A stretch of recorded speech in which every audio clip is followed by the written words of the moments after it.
ধরো তুমি একদিন গভীর রাতে অফিসের কাজকর্ম সেরে বা কোনো উইডিং ইনভিটেশন অ্যাটেন্ড করে নির্জন কোনো রাস্তা দিয়ে একা গাড়ি চালিয়ে বাড়ি ফিরছ।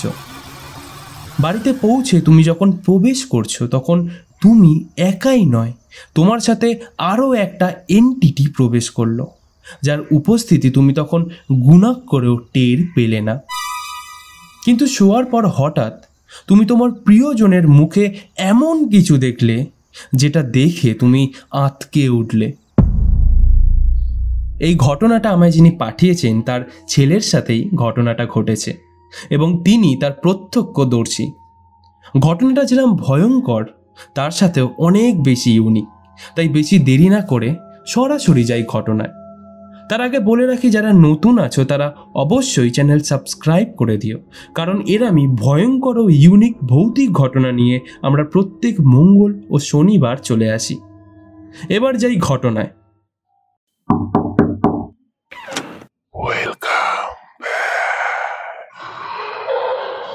এখানে ঘটে যাওয়া ঘটনা তুলে ধরা।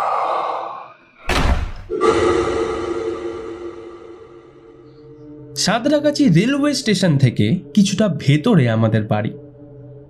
সালটা ছিল তখন 2018। সেই সময় আমাদের নতুন বাড়ি কনস্ট্রাকশন হচ্ছিল, তাই জন্য আমরা তার কিছুটা পাশেই একটা বাড়ি রেন্ট নিয়েছিলাম, আর জায়গাটাও ছিল বেশ জমজমাট। আর একটা কথা বলে রাখি, ঘটনাটা যেহেতু আমার ফ্যামিলির মধ্যে ঘটেছে তাই আমি নিজের নাম প্রকাশ করলাম না। এইবার পুনরায় ঘটনায় ফিরে যাই। তখন আমার ছেলে 1-1.5 বছরের মতো বিবাহিত এবং আমার বৌমা 3 মাসের প্রেগনেন্ট ছিল। ছেলের অফিসের এক কলিগের বিয়ে উপলক্ষে তাদের ইনভিটেশন ছিল, কিন্তু আমার বৌমার প্রেগনেন্সির জন্য সে আর যেতে পারেনি। তাই আমার ছেলে একাই ড্রাইভিং করে গিয়েছিল। বিয়ে বাড়ি অ্যাটেন্ড করে আসার সময় আমার ছেলের মাঝ রাস্তায় খুব জোরে টয়লেট পেয়ে যায়, তাই বাধ্য হয়ে ও সেখানে গাড়িটা থামায়। গাড়ি থামিয়ে ও কিছুটা রাস্তার ওই পারে গিয়ে টয়লেট করার মতো জায়গা খুঁজতে থাকে। ওইখানে ছিল একটা সার ফ্যাক্টরি এবং সেটা দেখে মনেই হচ্ছিল যে অনেক দিন ধরে হয়তো বন্ধ পড়ে আছে। আর তার পাশেই বিশাল বিশাল বট, অশ্বত্থ, তেঁতুল গাছের বন, আর আশেপাশেও বন জঙ্গলে ঘেরা। সেখানে কোনো লোকেরও দেখা নেই। তাই কিছুটা এগিয়ে ঠিক বট গাছের পাশে ছেলে টয়লেট করার জন্য দাঁড়ায়। ঠিক 2 কি 3 সেকেন্ডের মধ্যেই ওই গাছের খসখসানি শব্দ পেয়ে বট গাছের ওপরের মগডালের দিকে আমার ছেলে তাকায়, কিন্তু লক্ষ্য করে সেখানে কেউ নেই। ইতিমধ্যেই আবারও হঠাৎ করে ওই পাশের বট গাছটা অস্বাভাবিক প্রচণ্ড বেগে দুলতে থাকে, কোনো কারণ ছাড়াই। গাছটাকে দেখে তখন মনে হচ্ছিল যেন নিচ থেকে অদৃশ্য কোনো বল প্রয়োগে গাছটির ওপরে কাণ্ড সমেত ঝাড়গুলো এদিক ওদিক পাগলের মতো দুলতে লাগলো। যেমন কুল গাছে নিচের কাণ্ডে ধাক্কা মেরে বা ঝাঁকিয়ে ওপরের কুলগুলো পাড়া হয়, ঠিক সেরমভাবেই অত মোটা বট গাছটা কাণ্ড সমেত ওপরের ঝাড় পর্যন্ত নড়ছে, যেটা হওয়া এক কথায় অসম্ভব। ওকে তখন আরও একটা ব্যাপার খুব অবাক করে, কারণ সেই সময়টা ছিল মার্চ-এপ্রিলের মাঝখানে। কারণ সেই সময় স্বাভাবিকভাবেই হাওয়া বাতাস চলে না এবং ওয়েদার খুবই গুমোট থাকে। কিন্তু ওরম গুমোট ওয়েদারের মধ্যেও এই পার্টিকুলার একটা গাছের এরম অ্যাক্টিভিটি ছেলেকে খুবই ভয় পাইয়ে দিয়েছিল। এবং আশ্চর্য ব্যাপার, পাশের গাছগুলোর একটা পাতাও কিন্তু নড়েনি। এইসব কাণ্ড দেখে ও সঙ্গে সঙ্গে ওখান থেকে বেরিয়ে এসে পুনরায় টানা বাইক চালিয়ে বাড়ি ফেরে। বাড়ি ফেরার পর ওর চোখ মুখ দেখে আমার সন্দেহ হয়, কেমন যেন আতঙ্কের একটা ছাপ বসেছিল ওর মুখে। ওকে জিজ্ঞাসা করায় ও সমস্ত কথা আমায় খুলে বলে। এবং ওর কথাগুলো শুনে আমারও ব্যাপারটা মোটেও স্বাভাবিক লাগলো না। কিন্তু ওই সময় যেহেতু ছেলে ভয় পেয়ে রয়েছে, তাই আমি ওকে শান্ত করার জন্য এবং ওর মন থেকে ভয়টা দূর করার জন্য ওকে বললাম, দেখ, ওই গাছটায় হয়তো কোনো পাখি বা হনুমান লুকিয়ে বসেছিল, যেটা হয়তো তুই দেখতে পাসনি। তাই জন্য এইসব চিন্তা তুই মাথা থেকে ছাড় আর ব্যাপারটা তুই ভুলে যা। আমার ছেলে কোনো মতে আমার এই কথাটা মানতে চাইল না। ও বারবার আমায় কনভিন্স করছে যে ও ভালো করে দেখেছিল, কিন্তু কোনো হনুমান, পাখি বা এরম কিছুই ছিল না। গাছটা সম্পূর্ণ ফাঁকা ছিল। ও তখন এতটাই এক্সাইটেড হয়ে গিয়েছিল যে আমায় ওর কথাটা মানতেই হবে, আরও মানিয়েই ছাড়বে। তাই অগত্যা ব্যাপারটা বাজে দিকে চলে যাচ্ছে দেখে আমি ছেলেকে শান্ত করিয়ে কোনোভাবে এই ব্যাপারটা ওর মাথা দিয়ে বের করি। সেই দিন আর কিছুই হলো না, আর এরমভাবেই 1 সপ্তাহের মতো কেটে গেল। ঠিক 8 কি 9 দিনের মাথায় আমার ছেলের এক বন্ধুর বিয়েতে আবারও তার ইনভিটেশন পড়ে। সেই মতোই ইনভিটেশন অ্যাটেন্ড করার জন্য ছেলে যায় এবং সে সেই দিন সুস্থ শরীরেই বাড়ি ফেরে। আর রাস্তাতেও আগের ঘটনার মতো সেরম কোনো প্রবলেম ওকে ফেস করতে হয়নি। কিন্তু ব্যাপারটা হলো সেই দিন রাতে ছেলে বাড়ি ফিরে রোজকারের মতো ওর ঘরে গিয়ে বৌমার সাথেই শুয়ে পড়ে এবং আমি আর আমার কর্তা আমার ঘরে শুই। রাত তখন কটা বাজে ঠিক খেয়াল নেই। দেখবে গভীর ঘুম থেকে হঠাৎ ঘুম ভাঙলে ঘড়িতে কটা বাজে সেটা খেয়াল করা যায় না যতক্ষণ না তুমি ঘড়ির দিকে তাকাবে। ঠিক আমারও একই অবস্থা হয়েছিল। তখন আমি তন্দ্রাচ্ছন্ন অবস্থা থেকে আস্তে আস্তে গভীর ঘুমে ঢলে পড়ছি। হঠাৎই প্রচণ্ড একটা চিৎকারে আমার ঘুম সম্পূর্ণ ভেঙে যায় আর আমি হকচকিয়ে বিছানার ওপর উঠে বসি। এই যেন এক মরণ চিৎকার।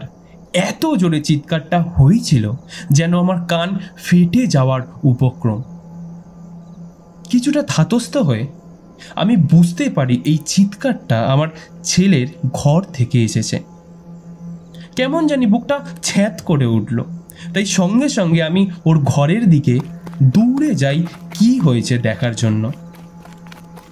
গিয়ে দেখি ছেলে বিছানার ওপর উঠে বসে হাঁপাচ্ছে আর তার সাথে সাথে ও যেন থরথর করে কাঁপছে আর ওর সারা শরীরে ঘাম ঝরে যাচ্ছে। ওর মুখে একটা আতঙ্কের ছাপ, যেন মনে হচ্ছে বিভৎস কিছু ভয়ঙ্কর দেখে ফেলেছে। আমি লাইট জ্বালিয়ে ওর পাশে এসে বসে ওর পিঠে আর মাথায় হাত বুলিয়ে দিই আর তার সাথে সাথেই ওকে বলি, কি হয়েছে? তুই এরমভাবে হাঁপাচ্ছিস কেন? আর তুই চিৎকারই বা করলি কেন? কোনো বাজে স্বপ্ন দেখেছিস? ছেলে কিছু বলছে না, শুধু হাঁপাচ্ছে আর থরথর করে কাঁপছে, তার সাথে ঝরঝর করে ওর ঘাম পড়ছে। আমি ওকে তখন জল খেতে বলি। ও জল খেয়ে 5 মিনিটের মতো সময় নিয়ে কিছুটা ধাতস্থ হলো। তারপর ও আমায় আস্তে আস্তে সমস্ত ঘটনাটা খুলে বলল। ঘটনাটা কিছুটা এমন ছিল যে ছেলে ঘরে ঢুকে বিছানায় উঠে শুলো আর তার পাশেই শুয়ে আমার বৌমা। আমার ছেলের ঘরের বর্ণনাটা আগে দিই, তাহলে ঘটনাটা আরো ভালোভাবে বুঝতে পারবে। ওর ঘরের একদম কোণের দিকে বিছানাটা, আর বিছানার পাশেই বড় একটা জানালা, যেটা দিয়ে রাতের বেলায় রাস্তার ল্যাম্পপোস্টে জ্বলা আলোর কিছুটা অংশ ঢোকে। ছেলের ঘরের লাইট বন্ধ করে দেওয়ার পর ঠিক 2 কি 3 মিনিটের মধ্যেই রাস্তায় জ্বলা ল্যাম্পপোস্টের আলোয় আমার ছেলের পুরো ঘর আলোকিত হয়ে যায়। তাই ঘরের ভেতরে থাকা সব কিছুই তখন স্পষ্টভাবে দৃশ্যমান হয়ে যেত। ছেলে তখন বৌমার অপোজিট দিকে ঘুরে শুয়েছিল। ওর ঘুম না আসায় ও সোজা হয়ে জানালার দিকে কিছুক্ষণ তাকিয়ে থাকার পর যখন বৌমার দিকে পাশ ফিরে শুলো, তখন আচমকাই ও দেখলো বৌমার মুখটা যেন বীভৎসভাবে বিকৃত হয়ে গেছে। ওটা যেন ওর মুখই নয়, যেন জন্তু জানোয়ারের মুখের মতো লাগছে। তাও হবে না হয়তো, কারণ সেই মুখটার নাক ঠোঁট কিছুই নেই। চোখগুলো কিরাম যেন ঠিকরে বাইরে বেরিয়ে এসে ওর দিকেই দেখছে। সে এক বীভৎস দৃশ্য। ছেলে 1 মিনিটের মতো ঠায় বৌমার মুখের দিকে তাকিয়ে রইল। সে এটা ভাবলো যে তার চোখের ভ্রম নয় তো, কিন্তু ছেলে অনেকক্ষণ তাকিয়ে থাকার পরও সেই বীভৎস দৃশ্যটা পাল্টালো না, আর সেই জন্যই সে তখন চিৎকার করে উঠেছিল। আমি আসার পর যখন ওর ঘরের লাইট জ্বাললাম, তখন কিন্তু দেখছিলাম বৌমা যখন ছেলের পিঠে গায়ে হাত পায়ে হাত বুলিয়ে দিচ্ছিল, তখন বৌমার হাত ঠেলে দূরে সরিয়ে দিচ্ছিল। ছেলের ভাষ্য মতে ঘরের লাইট জ্বালানোর পরেও ও বৌমার মুখে সেই বীভৎস বিকৃত দৃশ্যটাও দেখতে পাচ্ছিল, আর তার জন্যই ও বৌমার হাত ঠেলে দূরে সরিয়ে দিচ্ছিল। এই পুরো ঘটনাটায় ও বীভৎস রকমের প্যানিক করছিল।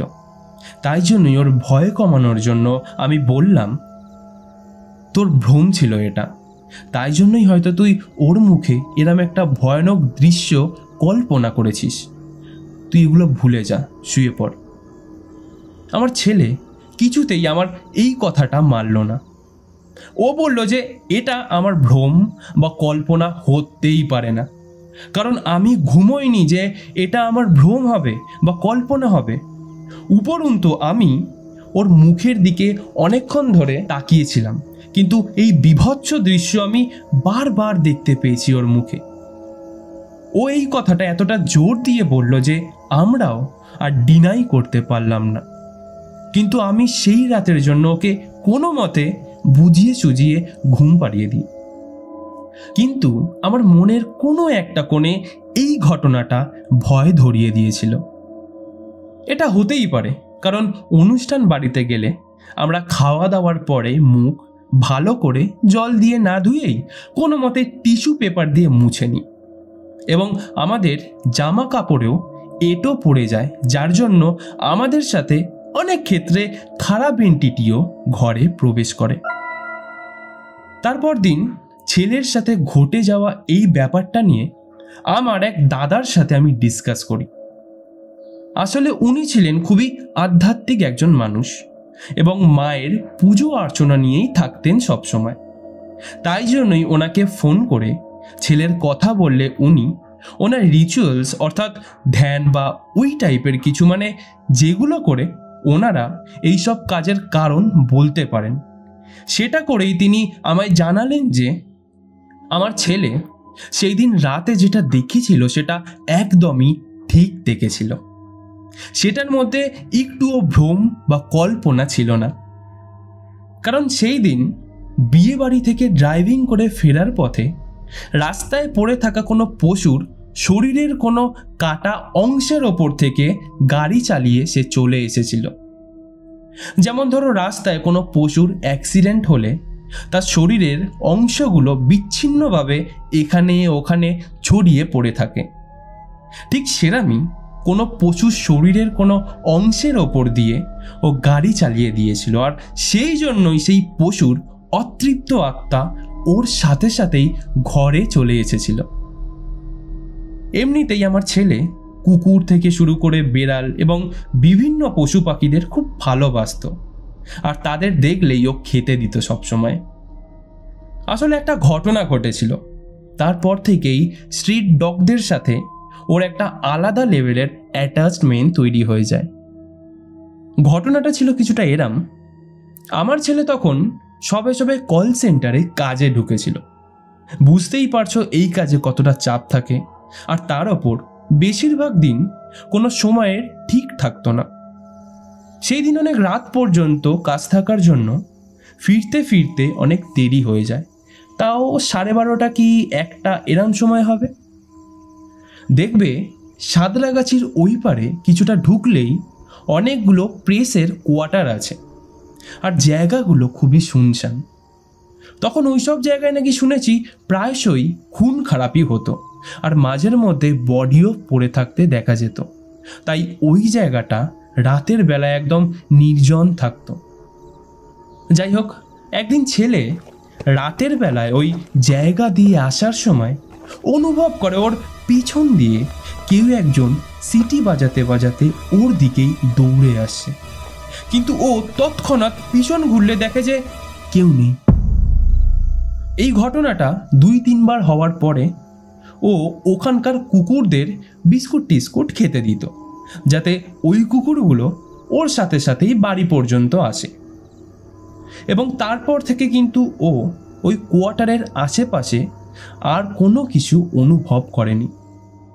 কিন্তু এটাও হতে পারে যে ওখানকার কোনো কুকুরের সাথে আমার ছেলের অ্যাটাচমেন্ট এতটাই হয়ে গিয়েছিল যে ওরা মারা যাওয়ার পর আমার ছেলের সাথেই ঘরে এসে পড়েছিল। কারণ আমাদের মতো ওদেরও নিশ্চয়ই অতৃপ্ত আত্মা বা ওরম কিছু আছে, আর সেই জন্যই বৌমার মুখে ওরম পশুর মতো একটা বিকৃত মুখ ফুটে উঠেছিল। আর তারপর থেকে কিন্তু আমার ছেলের সাথে আর এরম ঘটনা ঘটেনি। তো এই ছিল আমার ছেলের সাথে ঘটে যাওয়া একটা ঘটনা। আমি কল রেকর্ডিংয়ে বলছি, আশা করি তুমি সমস্ত ঘটনাগুলো গুছিয়ে নিয়ে নিজের মতো করে পড়ে শোনাবে। এই ছিল আজকের ঘটনা, এবং বলতেই হবে ঘটনাটা খুবই ইউনিক। আর এই ধরনের ঘটনা আমি প্রথমবার শুনলাম, এবং দারুণ লাগলো এরকম একটা ঘটনা স্টোরি টেলিং করতে। এই ঘটনাটা যিনি পাঠিয়েছেন তার আরও একটা ঘটনা আছে, যেটা আমি এপিসোড 9-এ তুলে ধরেছি, কালপুরুষের ঘটনা। আর ওই ঘটনাটা মারাত্মক ভয়ঙ্কর ছিল, এবং আমার চ্যানেলে এখনো পর্যন্ত সেকেন্ড হাইয়েস্ট ভিউজ পড়েছে ওই ঘটনাটা ইমিডিয়েটলি শুনে নিও, আর আমি এন্ড স্ক্রিনে এপিসোড 9-এর লিঙ্কও দিয়ে দেব। যাই হোক, এই ঘটনাটা কেমন লাগলো কমেন্টে জানিও, ভালো লাগলে লাইক করে দিও, এবং নতুন যারা আছো তাদের বলছি তারা অবশ্যই চ্যানেল সাবস্ক্রাইব করে দিও, আমি আরও ভয়ঙ্কর ইউনিক ঘটনা শোনার জন্য। আর তোমাদের সাথে যদি এরম কোনো অভিজ্ঞতা হয়ে থাকে বা এরম কোনো সত্যি ঘটনা শুনে থাকো, তাহলে সেটা আমাদের পাঠাতে পারো। ঘটনা পাঠাতে আমাদের মেইল করতে পারো ঘটনাগুচ্ছ@gmail.com-এ। ফেসবুক পেজ, ইনবক্স বা হোয়াটসঅ্যাপের মাধ্যমেও তোমার ঘটনা পাঠাতে পারো। সমস্ত লিঙ্ক ভিডিও ডেসক্রিপশানে দেওয়া আছে, ওখান থেকে আমাদের খুঁজে পাওয়া খুবই সহজ। এবার চলে যাই আগের দিনের কমেন্ট সেকশানে। কমেন্ট করেছে কৃষ্ণা, খুব ভালো লাগলো এপিসোডটা, background music, thumbnail, story telling পুরো পারফেক্ট হয়েছে। স্টোরিটাও অনেক ক্রিপি ছিল। এইভাবে এগিয়ে যাওয়ার আরও সুন্দর সুন্দর ঘটনা শোনাও, পাশে আছি। Lots of love for Ghatanaguchha family. Comment করেছে সোনু সেনগুপ্ত, ওয়ান্স এগেন দাদা, দারুণ একটা ঘটনা, আর তার থেকেও সুন্দর তোমার প্রেজেন্টেশন, এক কথায় দারুণ, কিপ ইট আপ দাদা। কমেন্ট করেছে পিয়ালিদি, সুষমাদির গল্প বরাবরই খুব ভালো লাগে, আর এটা তো দারুণ ছিল, অনেক অনেক ভালোবাসা সবাইকে। কমেন্ট করেছে সোমা দাস, খুব সুন্দর লাগলো ঘটনাটা, I love Ghatanaguchha, keep it up বর্গ ফ্রম নন্দীগ্রাম। কমেন্ট করেছে মোনালিসা চ্যাটার্জি, খুব সুন্দর, এটা সত্যি নতুন একটা ঘটনা। তোমাদের এত ভালোবাসা ও সাপোর্ট দেখে আমি খুবই আপ্লুত। চেষ্টা করব আগামী দিনে আরও বেটার ঘটনা তুলে ধরে তোমাদের আরও এন্টারটেন করার। Thank you very much and infinite love to you all. দেখা হচ্ছে শনিবার নতুন কোনো ভৌতিক ঘটনা নিয়ে ঠিক রাত 9টায়। ততক্ষণ রাধে রাধে।